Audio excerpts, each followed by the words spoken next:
How can we avoid anachronism in Bible interpretation? Imagine reading a story from hundreds of years ago and trying to understand it without mixing in ideas from today. That's what avoiding anachronism in Bible interpretation is all about. It means making sure we don't put modern thoughts or customs into the biblical context that didn't exist back then. When we do this, we keep the original message clear and true. To do this well, start by learning about the time, culture, and geography of the people who first read or heard these stories. For example, understanding what life was like in ancient Israel or first century Rome helps us see what the writers were really saying. It's like putting on historical glasses that show us the world as it was. Next, use what are called historical critical methods.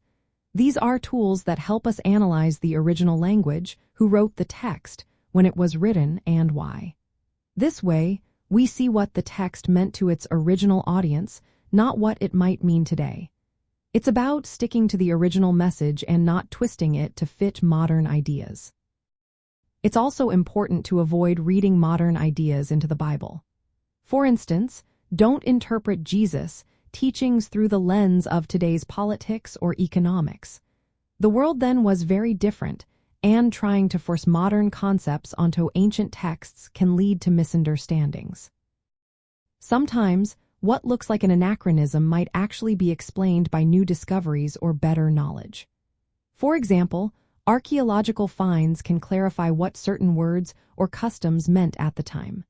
So, it's wise to be patient and cautious, distinguishing between real errors and things that might be misunderstood because of limited information.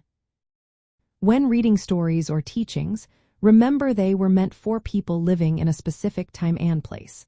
Imagine Jesus or Paul acting in ways that reflected only their era, not our modern world.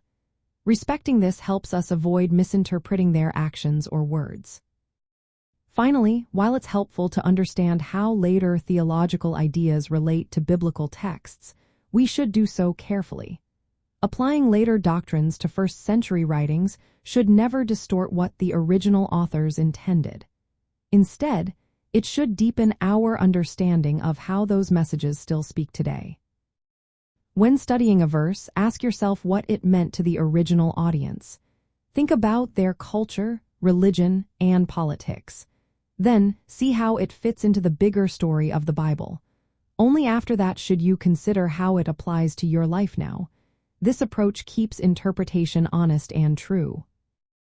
By following these steps, we can keep our understanding of the Bible accurate and avoid mixing in ideas that don't belong to its original setting. This way, we stay faithful to the message and truly grasp what the Scriptures are saying across all times.